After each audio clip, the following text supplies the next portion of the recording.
The first thing I noticed was the dress. It was red, the kind of red that makes you look twice, even if you're not supposed to. The second thing I noticed? She wasn't wearing her wedding ring. And just like that, Thursday night turned into a stomachache. She didn't say much, just grabbed her purse, slipped on heels she hadn't touched in years, and looked at me like I was blocking the hallway. I wasn't. I was just standing there, like an idiot, like a husband who still believed in date nights, mutual respect, and asking questions like, "Where are you going dressed like that?" without being accused of being controlling. She beat me to it. "Don't start, Dean. It's just dinner. I need air. I'll make it up later." Later. Always later. We've been married 12 years. We have the same fridge, the same mortgage, and the same tired conversations about picking up the dry cleaning and who forgot to buy eggs. And now, suddenly, she needs air. In stilettos? She didn't wait for me to respond.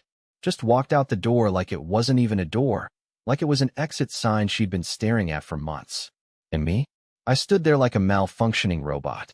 Mouth open, thoughts scrambled, pulse loud enough to hear in my ears. I didn't chase her. I didn't yell. I didn't even ask who the dinner was with. I just whispered, "I warned you." Not to her, to myself. Because we'd had this fight before. I'd seen the way she flinched at routine, the way she stared at her phone when I spoke, the way she started dressing for work like she was going to auditions. But this time she chose it. She chose to make a statement. And I don't know what hurt more, the act itself, or how calm she was doing it.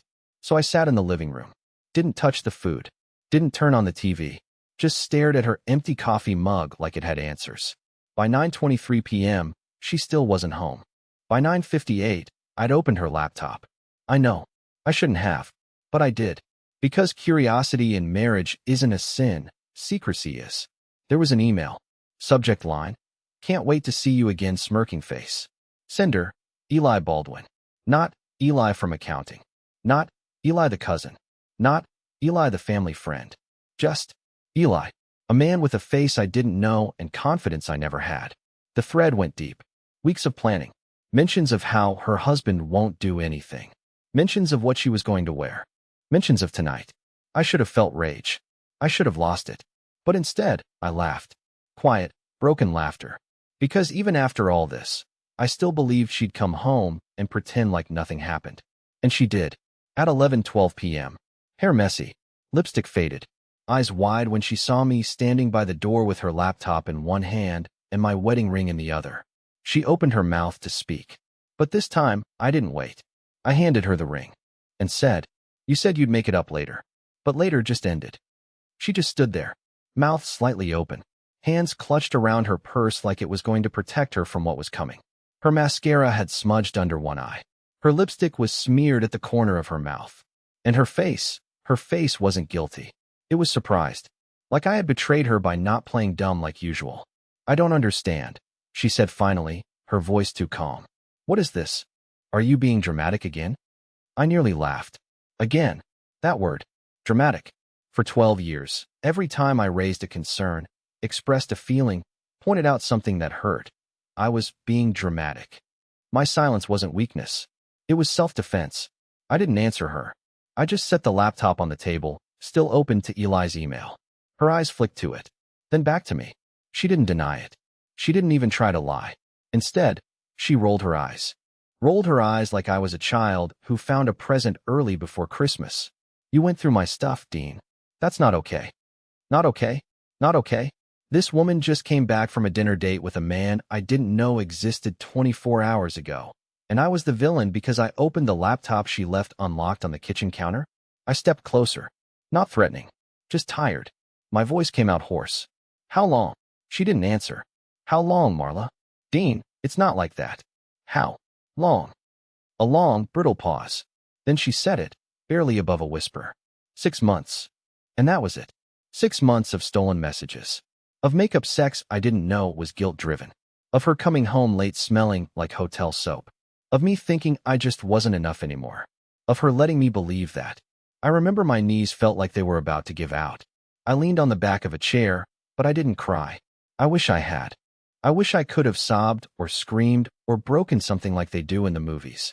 But all I did was whisper, "I would have forgiven you if you'd just told me the truth."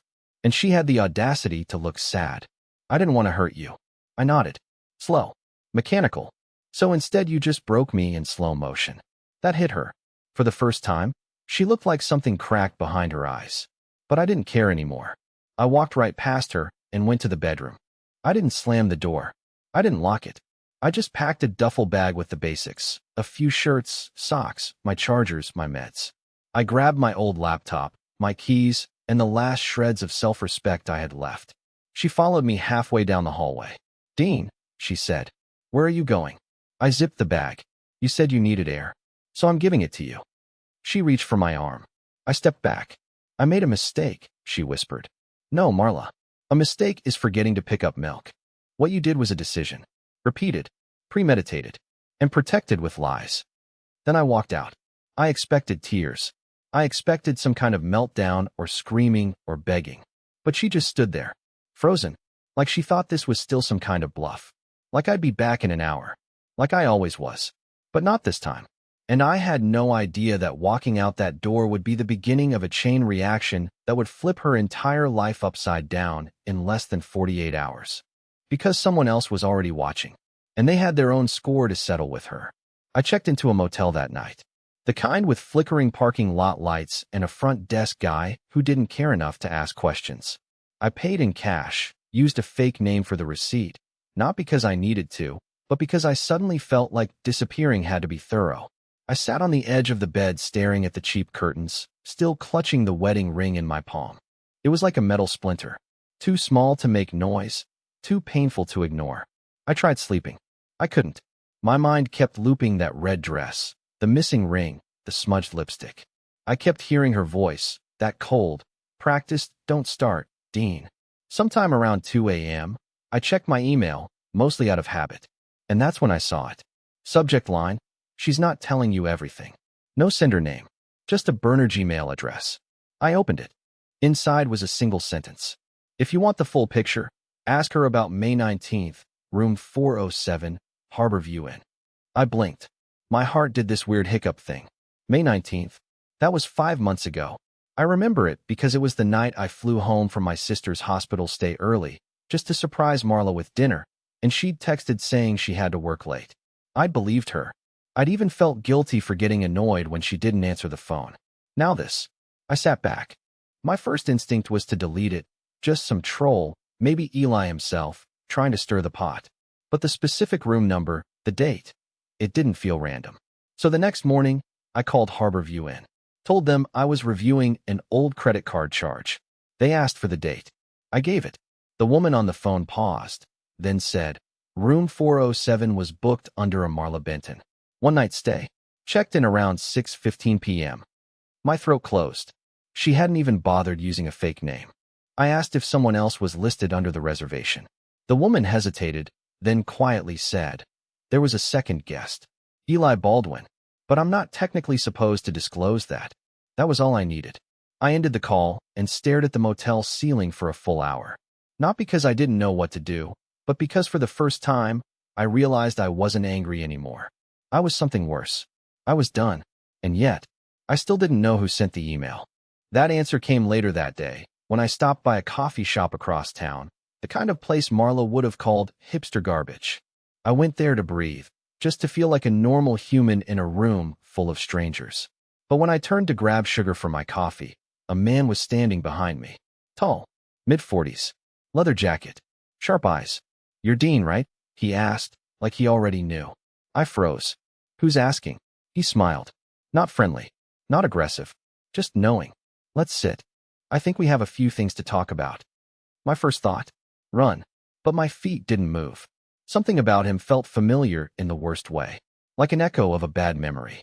We sat at a corner table. He introduced himself without flinching. My name's Bryce. I'm Eli's brother. That was the last name I expected to hear, and definitely the last person I thought would track me down. What do you want from me? I asked. He leaned forward. I want you to know that, Eli. He's not who your wife thinks he is. And whatever game she's playing, she's about to lose. I didn't say anything. I just stared. He continued. Eli's already married, Dean. Has a wife. 2 kids. Lives in Seattle. The guy's been pulling this kind of thing for years, charming married women, making them feel seen, wanted, excited again. then wrecking them and ghosting. I warned him to stop. He didn't listen. So now, I'm warning you. I didn't know whether to punch him or shake his hand. He slid a small envelope across the table. Inside were 2 photos. One of Marla and Eli entering room 407. One of them kissing in the hotel lobby, time-stamped May 19th, 8:47 p.m. And then Bryce stood, looked me in the eye, and said something that chilled me to my bones. She thinks she can control the fallout. She has no idea what's coming. And then he walked out. Just like that. I sat there holding those photos, the ring still in my pocket, and realized this wasn't just a betrayal. It was a setup for something much bigger. I didn't go back to the motel after meeting Bryce. I drove around for hours, replaying every memory with Marla like it was part of some twisted documentary. Except now, the narrator was gone and I was just watching it in silence. Every birthday, every inside joke, every "I love you" whispered before bed. I questioned all of it. And yet, I wasn't breaking. Not yet. What haunted me most wasn't the affair. It was how casual she was about it. How she walked out that door and read like it was just another errand. Like she didn't leave behind a man who built 12 years of his life around her. But now, I had something she didn't know I had. The photos, the date, the name Bryce, and her lie about working late on May 19th. That one stuck with me like glass in my throat. So I tested something. I texted her. "Do you remember May 19th? When I flew home early to surprise you?" She replied 5 minutes later, casual as ever. Of course. I felt so bad canceling dinner that night. Stupid deadline. Why? Why? Why? Because you were in bed with Eli Baldwin while I was standing outside Olive Garden with a bouquet of lilies, Marla. That's why. But I didn't say it. Not yet. Instead, I replied, just thinking. That was the first night I felt like I'd lost you. And she wrote back, "You didn't. I promise." That was the moment I knew she was going to lose everything. Because she didn't just lie once. She was still lying now, smooth, easy, practiced. I needed to be sure. So I did something I swore I'd never do. I called Eli's office. He worked at a marketing firm downtown. I told the receptionist I was a potential client looking for Eli Baldwin. She paused. "I'm sorry. Mr. Baldwin's no longer with us." My heart jumped. "Oh, when did he leave?" She hesitated. "Officially? Last Friday. But, off the record, it was sudden. There was some kind of complaint. HR's handling it." Sudden. Complaint. Gone. I thanked her and hung up. And just like that, the game changed. Eli had vanished, but Marla was still pretending everything was fine.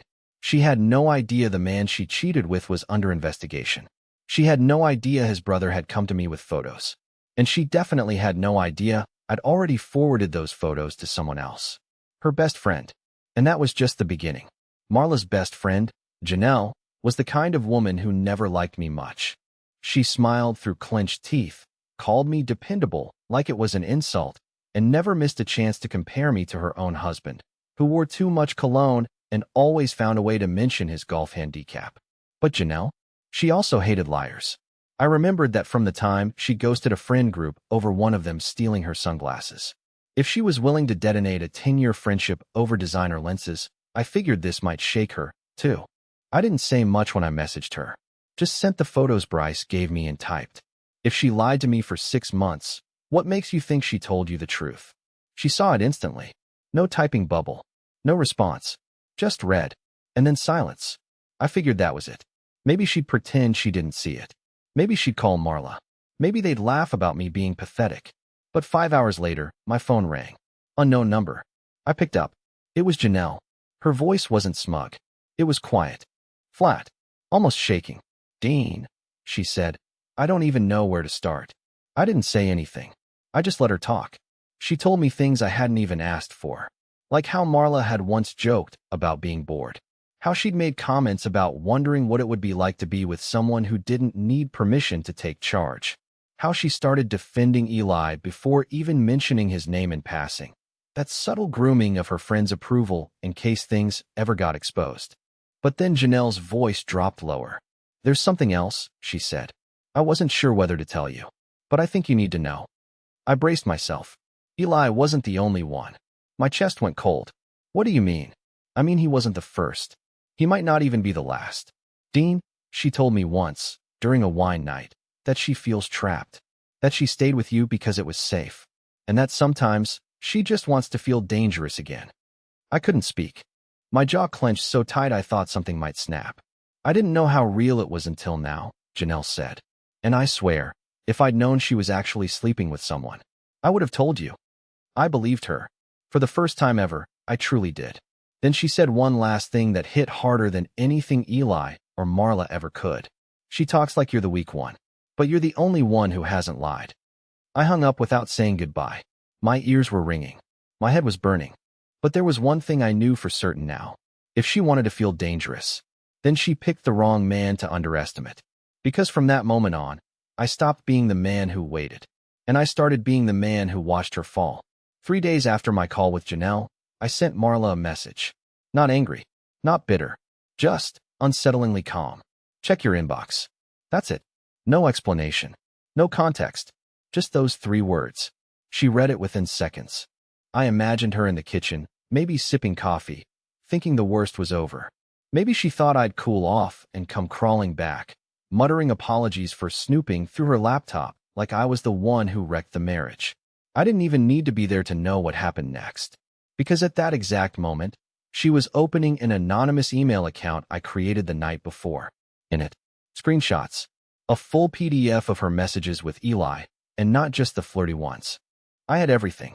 The hotel booking receipts, the text threads she deleted on her end, but forgot I had backed up from our old shared iCloud. Even timestamps of when she used her lunch break to visit his apartment, while I was picking up groceries and trying to cook for her like an idiot. 10 minutes later, she called me. I let it ring out.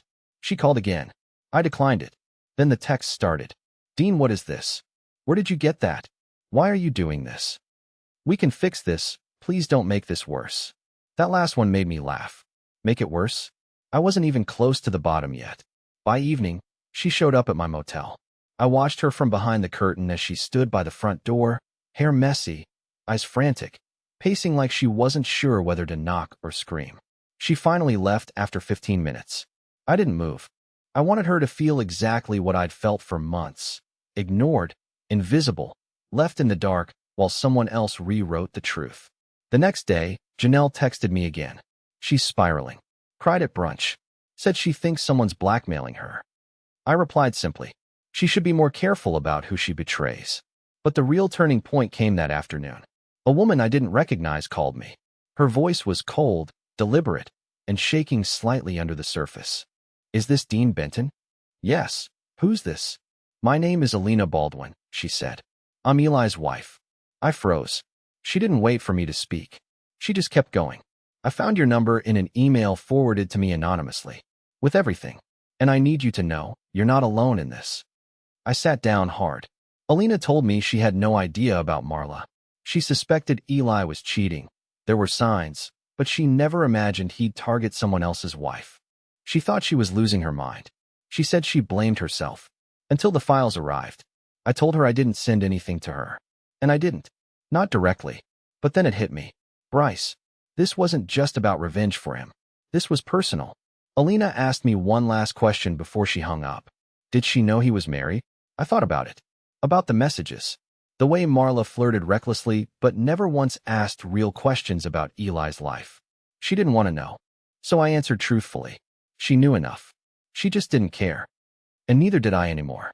Because by the time that call ended, Eli's wife was already planning to burn his life to the ground. And Marla? She was still trying to call it a coincidence. It started with a voicemail. I hadn't spoken to Marla since the night she stood outside my motel, but she kept trying. I never answered, but I listened. And this time, her voice cracked in a way I'd never heard before. Dean, please. Something's going on. I think Eli's wife found out. There's stuff online. I don't know who's sending it, but people are asking questions at work. My boss called me into his office. I need to talk to you. Please. I'm scared. She was unraveling. Not because she felt guilty. No. I'd stopped waiting for that fantasy a long time ago. She was scared because the walls were finally closing in. And the best part? I hadn't even touched her career. Not yet. But the truth had a way of leaking through cracks people thought they'd sealed shut.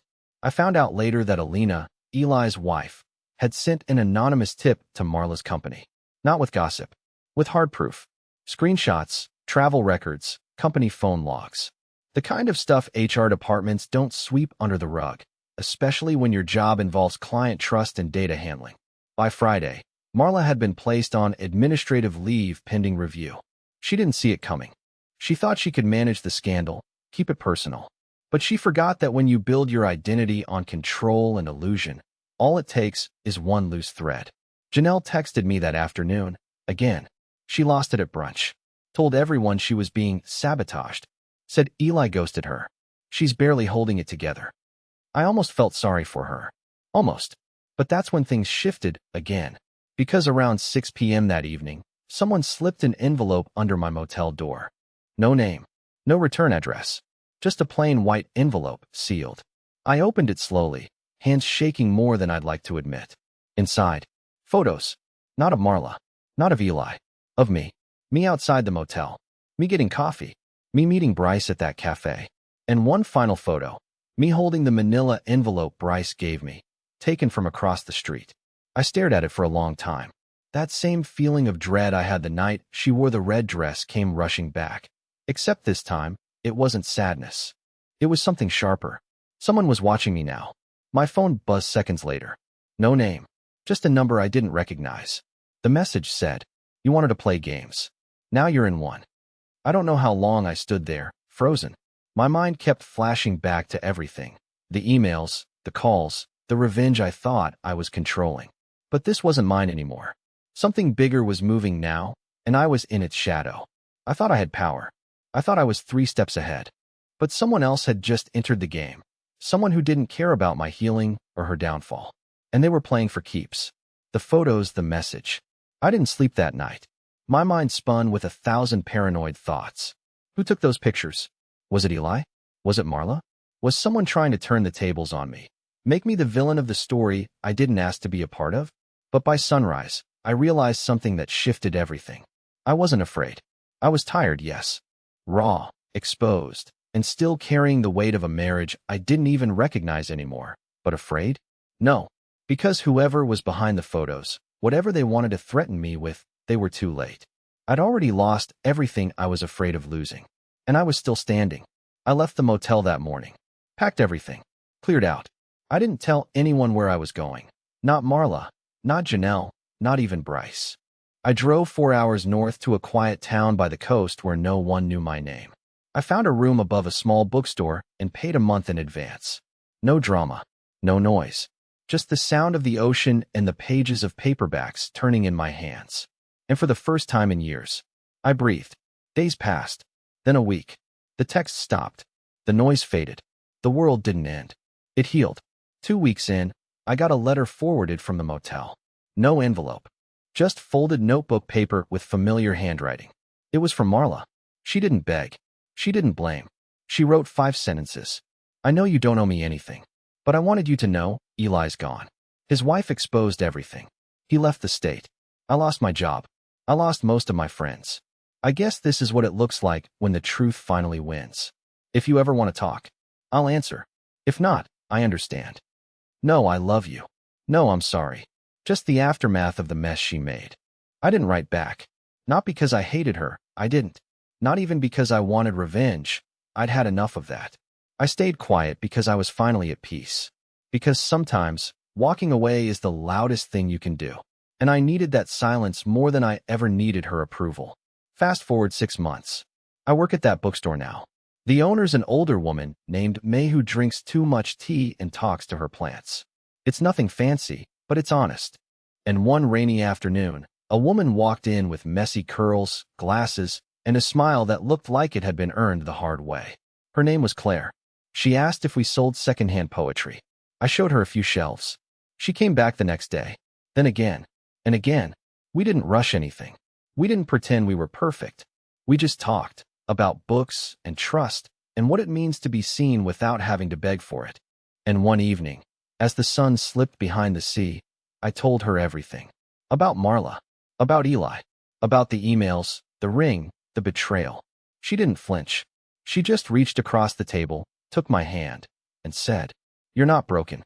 You just had to survive someone who didn't know how to love you right." That was it. That was the first time I felt like I hadn't lost. Like maybe all of it. The betrayal, the silence, The collapse was just the price of finding something real. So if Marla ever wonders what became of me, she can know this. I didn't just move on. I moved forward. And I finally stopped waiting for someone to come home. Because I already am home.